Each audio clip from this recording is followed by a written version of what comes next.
Hello students, आज हम लोग कॉस्टिंग में टेंडर प्राइस के बाद नेक्स्ट चैप्टर देखने वाले हैं जिसका नाम है reconciliation of cost and financial account. Reconciliation of cost and financial account. आप लोगों ने 11th क्लास में बैंक रिकॉन्सिलेशन स्टेटमेंट बनाया होगा। बैंक रिकॉन्सिलेशन स्टेटमेंट में हम लोग पासबुक और कैश बुक के बैलेंस को मिलाने के लिए एक स्टेटमेंट तैयार करते थे जिसका नाम होता था बैंक रिकॉन्सिलेशन स्टेटमेंट। उसमें पासबुक और कैश बुक में जो एंट्रीज किए जाते थे उनको मिलाया जाता था, उनके जो बैलेंस थे उनको टैली कराया जाता था, उनको रिकॉन्सिल किया जाता था। उसी को बोलते थे बैंक रिकॉन्सिलेशन स्टेटमेंट। यहाँ पर भी हमें वही काम करना है, यहाँ पर भी हमें कुछ वही काम करने वाले हैं हम लोग आज। हम लोग होता क्या एक्चुअल में कि कॉस्ट अकाउंटिंग और फाइनेंशियल अकाउंटिंग के प्रॉफिट में डिफरेंस होता है। चैप्टर का नाम है reconciliation of cost and financial account. Reconciliation of cost and financial account. Cost accounting और फाइनेंशियल अकाउंटिंग के प्रॉफिट में डिफरेंस होता है और उस डिफरेंस को मिलाने के लिए, उस प्रॉफिट के डिफरेंस को, उस प्रॉफिट में जो डिफरेंस होता है उस डिफरेंस को मिलाने के लिए, रिकंसिल करने के लिए हम जो स्टेटमेंट बनाएंगे यहाँ पर उसे बोला जाएगा रिकॉन्सिलेशन स्टेटमेंट। तो सबसे पहले हमें ये जानना होगा कि कॉस्ट अकाउंटिंग और फाइनेंशियल अकाउंटिंग में जो प्रॉफिट होते हैं उसमें उसके डिफरेंस के क्या क्या कारण हो सकते हैं। अब आप लोग तो जानते ही हैं कि कॉस्टिंग जो हम लोग करते हैं और फाइनेंशियल अकाउंट हम लोग बना चुके हैं। हम लोग फाइनेंशियल अकाउंट बनाना तो सबको ही जानते हैं। 11th क्लास में हम लोगों ने बनाया है ट्रेडिंग एंड पीएल हम लोगों ने बनाया है 11th क्लास में। और इस ट्रेडिंग एंड पीएल अकाउंट में हम लोग क्या निकालते हैं, हम लोग यहाँ नेट प्रॉफिट निकालते हैं, नेट प्रॉफिट डिटरमाइन करते हैं, है ना। ट्रेडिंग और पीएल अकाउंट में क्या डिटरमाइन होता है, डिटरमाइन नेट प्रॉफिट, है ना। तो फाइनेंशियल अकाउंट के प्रॉफिट को जानने के लिए हम लोग क्या बनाते हैं, ट्रेडिंग एंड पीएल अकाउंट। और कॉस्टिंग आप लोग जो पढ़ रहे हैं भाई, अभी कॉस्टिंग जो आप लोग सीख रहे हैं, कॉस्टिंग के प्रॉफिट को जानने के लिए हम लोग क्या बनाते हैं, हम लोग बनाते हैं कॉस्ट शीट। हम लोग कॉस्ट शीट बना करके हम लोग कॉस्टिंग के प्रॉफिट को निकालते हैं। कॉस्ट शीट स्टेटमेंट के तरीके से हम लोग बनाते हैं। और फाइनेंशियल अकाउंट में जो ट्रेडिंग पीएल था ये अकाउंटिंग फॉर्म था, सीधा सा बात।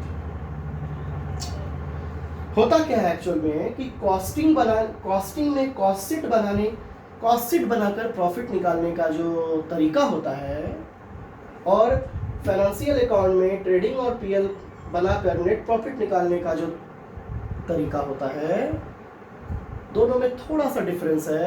दोनों के प्रॉफिट में डिफरेंस होने का कुछ कारण हो सकता है जिसको हम लोग समझने का आइए कोशिश करते हैं। क्या कारण हो सकता है, तो ध्यान दीजिएगा। पहला कारण, अगर काउजेस की बात की जाए कि प्रॉफिट में डिफरेंसेस के क्या क्या काउजेस हो सकते हैं। पहले चूंकि रिकॉन्सिल करना है, हमें इन प्रॉफिट्स को मिलाने के लिए एक स्टेटमेंट बनाना है, रिकॉन्सिलेशन स्टेटमेंट। तो पहले हमें यह समझना होगा कि दोनों में जो प्रॉफिट होता है उस प्रॉफिट में डिफरेंस के कौन कौन से काउजेस हो सकते हैं। तो आइए कुछ इंपॉर्टेंट काउजेस पर इंपॉर्टेंट कारण को हम लोग समझने का प्रयास करते हैं। पहला कारण कि कॉस्ट शीट में आपको ध्यान होगा कि कुछ फिगर हम लोग एस्टिमेटेड लिखते हैं, कुछ फिगर हम लोग एस्टिमेटेड लिखते हैं क्योंकि कॉस्ट शीट जो हम लोग बनाते हैं वो एस्टिमेटेड फिगर भी कहीं कहीं पर हम लोग यूज करते हैं। जैसे कि फैक्ट्री ओवरहेड कितने होंगे तो एक अनुमान लगाते हैं कि 20% होंगे वेजेस के, है ना। और इसमें हम लोग एक्चुअल फिगर यूज करते हैं, फाइनेंशियल अकाउंट में हम लोग एक्चुअल फिगर यूज करते हैं। अगर आपको ध्यान हो तो पीएल अकाउंट जो हम लोग बनाते हैं उसमें सैलरी दिखाया जाता है स्टाफ का, या फैक्ट्री एक्सपेंसेस दिखाए जाते हैं ट्रेडिंग अकाउंट में। तो जो भी फैक्ट्री एक्सपेंसेस या सैलरीज दिखाए जाते हैं, जो भी एक्सपेंसेस दिखाए जाते हैं, वो क्या होता है, वो एक्चुअल में हम जो कर चुके होते हैं, एक्चुअल में वो एक्सपेंस जो हम कर चुके होते हैं, उसी एक्सपेंस को हम लोग दिखाते हैं कहाँ, ट्रेडिंग और पीएल अकाउंट में। लेकिन कॉस्ट शीट में एक्सपेंस एस्टिमेटेड भी हो सकते हैं, एस्टिमेटेड ही होते हैं, एस्टिमेटेड एक्सपेंस भी हो सकते हैं, ओवरहेड्स हो सकते हैं। इसलिए पहला कारण प्रॉफिट में डिफरेंस होने का जो पहला कारण है वो है, पहला कारण कि कॉस्ट शीट एस्टिमेटेड फिगर पर बनाया जाता है, अनुमानित मूल्य पर, और फाइनेंशियल अकाउंट में ट्रेडिंग पीएल जो बनाया जाता है वो वास्तविक मूल्य पर, एक्चुअल फिगर पर बनाया जाता है। दूसरा कारण क्या हो सकता है, दूसरा कारण, दूसरा रीजन, दूसरा रीजन क्या हो सकता है, डेप्रिसिएशन चार्ज करना। डेप्रिसिएशन चार्ज किए, उसके मेथड्स में डिफरेंस। हम लोग कॉस्ट शीट में, मान लीजिए कॉस्ट शीट में डेप्रिसिएशन का जो मेथड है वो अलग है, और फाइनेंशियल में जो डेप्रिसिएशन का मेथड है वो अलग है ना। तो मेथड्स भी अलग अलग हो सकते हैं। कॉस्ट शीट में जो मेथड हम यूज करते हैं वो डिमिनिशिंग, सपोज है डिमिनिशिंग मेथड यूज कर रहे हैं डेप्रिसिएशन का, और इसमें हम लोग fixed method, fixed installment use कर रहे हैं, है ना।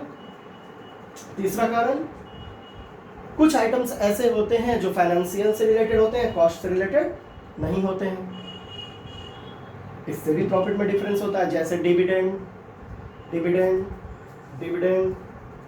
यहाँ पे नॉट शोन होगा और यहाँ पे डिविडेंड रिसीव शो होगा।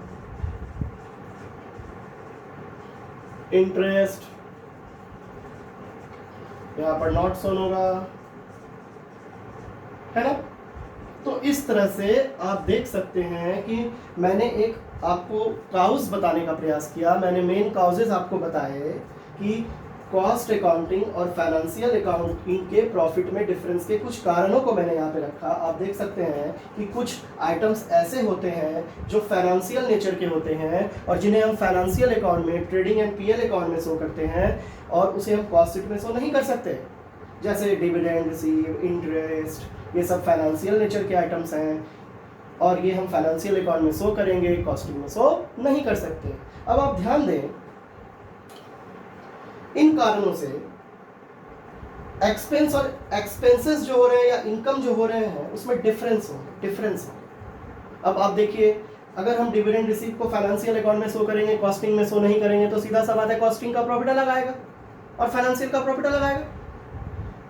इंटरेस्ट फाइनेंशियल नेचर का आइटम है, फाइनेंशियल में शो करेंगे, कॉस्टिंग में शो नहीं करेंगे तो प्रॉफिट अलग आएगा, प्रॉफिट में डिफरेंस होगा ही होगा।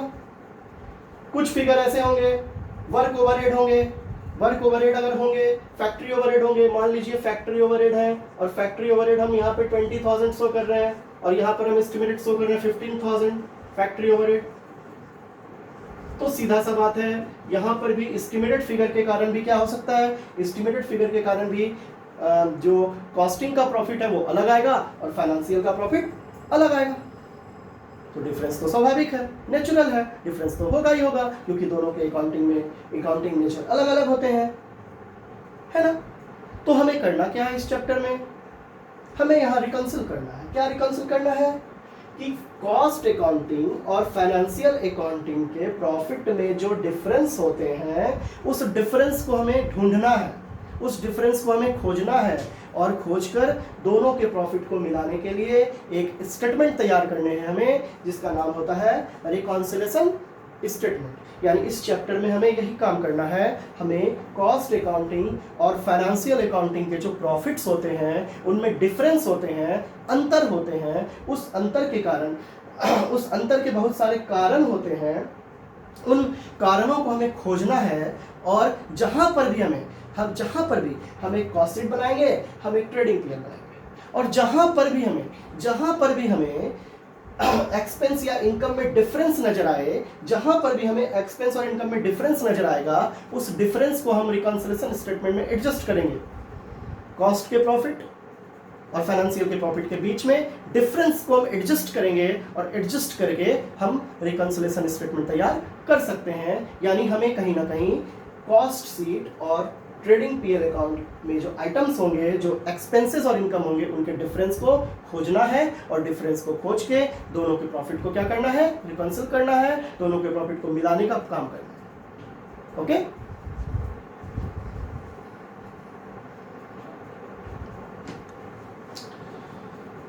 तो आइए सबसे पहले हम लोग इसको, अगर आप लोग नोट करना चाहें तो कर सकते हैं पॉज करके।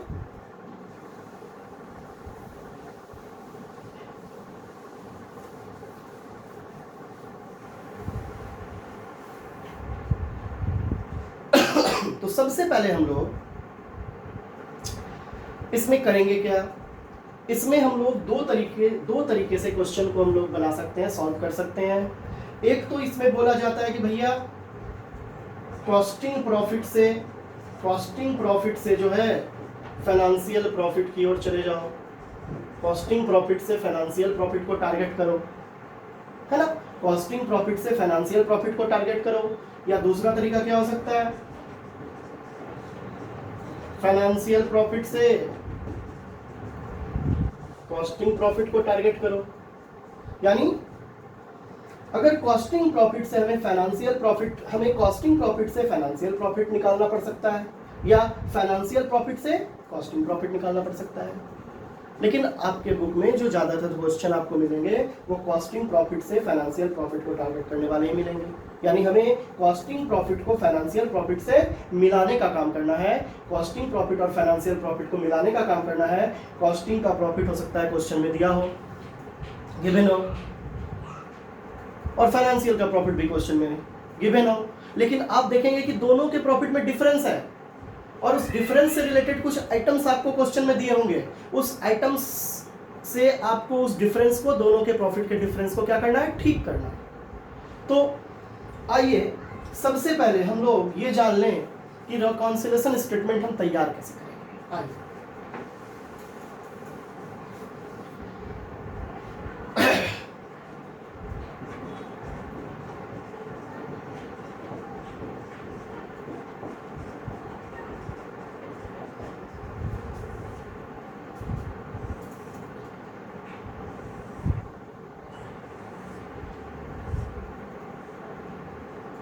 सबसे पहले रिकंसिलिएशन स्टेटमेंट हम तैयार कैसे करेंगे इसे हम लोग समझ लेते हैं, क्योंकि रिकंसिलिएशन स्टेटमेंट बनाने में हमें कुछ एडजस्टमेंट्स करने होंगे, है ना।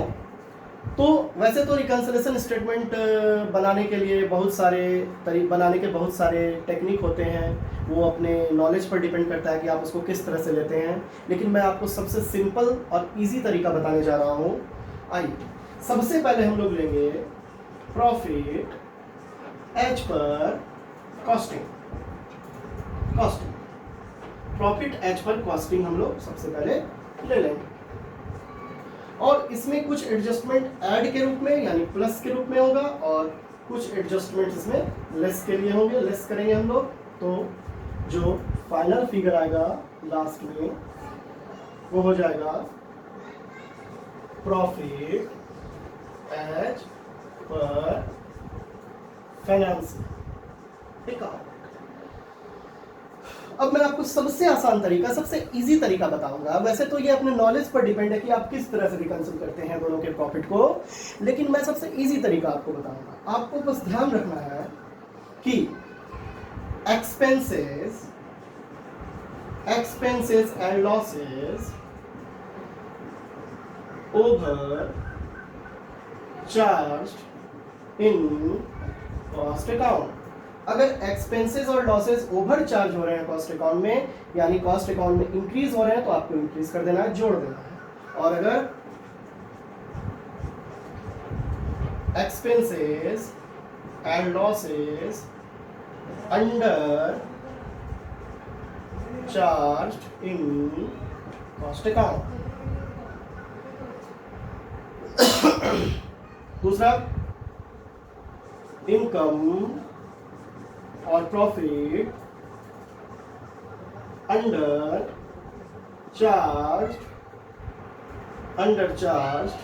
in cost account. Income and profit overcharged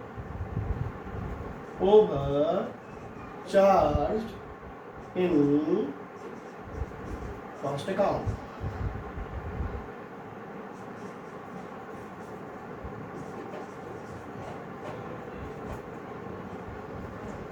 तो ये मैंने रिकंसिलिएशन स्टेटमेंट का एक फॉर्मेट, एक छोटा सा फॉर्मेट जो आपको सिंपल लगे, सिंपल तरीके से मैंने बनाने का प्रयास किया। आइए इसको हम लोग समझते हैं।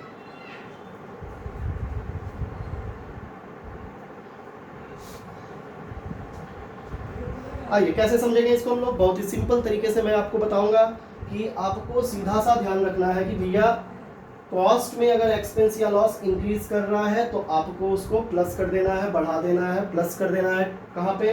प्रॉफिट एज पर कॉस्टिंग में। प्रॉफिट एज पर कॉस्टिंग में आपको प्लस कर देना है। यानी अगर कॉस्ट अकाउंट में एक्सपेंसेस या लॉस प्लस होंगे तो उसको आपको प्लस करना है, और एक्सपेंस या लॉस माइनस होंगे तो उसको आपको माइनस करना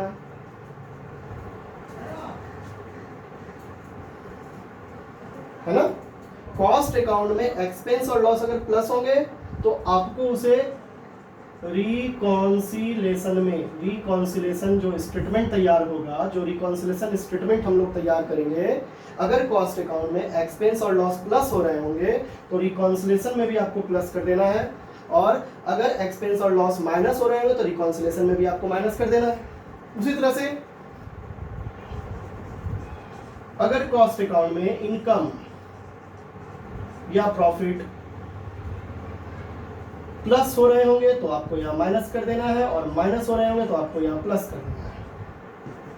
तो इस तरह से एक सिंपल सा नियम आपके सामने आ रहा है, एक सिंपल सा रूल मैं आपको बताने का प्रयास कर रहा हूं। एक सिंपल सा रूल आपको मैं बताने का प्रयास कर रहा हूं कि अगर कॉस्ट अकाउंटिंग में एक्सपेंस और लॉस अगर हो वो प्लस हो रहे हो, यानी ओवर चार्ज हो रहे हैं, ओवर चार्ज का मतलब प्लस से है, यानी ज्यादा दिखाया गया हो, यानी प्लस हो रहे हो, तो आपको रिकॉन्सिलेशन स्टेटमेंट में भी उसको प्लस कर देना है। अगर कॉस्ट अकाउंट में एक्सपेंस या लॉस माइनस हो रहे हो, अंडर चार्ज हो रहे हो, तो आपको रिकॉन्सिलेशन में भी उसको माइनस कर देना। देखिए एक्सपेंस और लॉस अगर कॉस्ट अकाउंटिंग में प्लस हो रहे हैं तो यहाँ रिकॉन्सिलेशन में देखिए मैंने प्लस किया। ओवर चार्ज का मतलब ज्यादा दिखाना यानी बढ़ना यानी प्लस होना, और यहाँ पर भी इसको प्लस कर रहे हैं। अंडर चार्ज का मतलब होता है कम दिखाना। अगर एक्सपेंस और लॉस माइनस हो रहे हैं तो रिकॉन्सिलेशन में भी उसको माइनस करना है। और इनकम और प्रॉफिट में अलग रूल, उल्टा रूल, अपोजिट रूल आपको फॉलो करने हैं। अगर इनकम या प्रॉफिट अंडर चार्ज हो रहे हैं, माइनस हो रहे हैं कॉस्टिंग में, तो आपको प्लस करना है, और अगर प्लस हो रहे हैं कॉस्टिंग में, ओवर चार्ज हो रहे हैं तो आप प्लस हो रहे हैं तो आपको माइनस करना है। तो ये एक सिंपल तरीका मैंने आपको बताया, ये एक फॉर्मेट, सिंपल फॉर्मेट मैंने दिया। इसके फॉर्मेट बहुत बड़े भी हो सकते हैं, एक सिंपल फॉर्मेट मैंने देने का प्रयास किया। और लास्ट में जो आपका ये एडजस्टमेंट होने के बाद जो प्रॉफिट आएगा वो निकल जाएगा profit as per financial account. ठीक है, तो इस रूल को आप फॉलो कर सकते हैं रिकॉन्सिलेशन स्टेटमेंट तैयार करने में। तो इसे नोट करें आप लोग।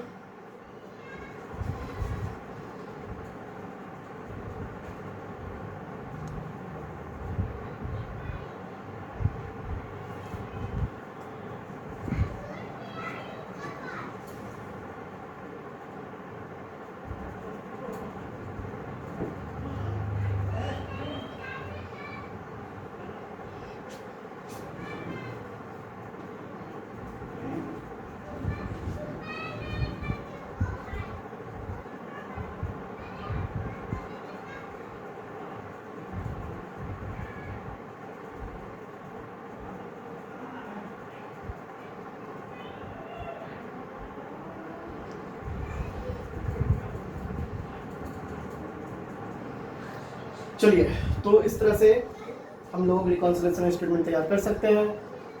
साफ करता हूं मैं इसे।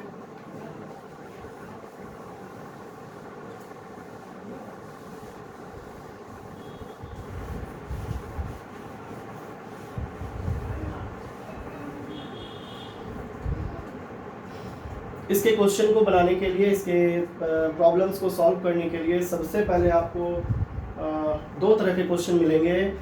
पहला एक तरीका होगा जिसमें आपको बोथ अकाउंट के प्रॉफिट गिवन होंगे, और दूसरा तरीका होगा जिसमें आपको प्रॉफिट गिवन नहीं होंगे। ठीक है, तो इस तरह से हम लोग इसके क्वेश्चन को तैयार करेंगे। इसके प्रॉब्लम्स को मैं नेक्स्ट वीडियो में लेकर आऊँगा। फिलहाल आप लोग इसको स्टडी करें। Thank you.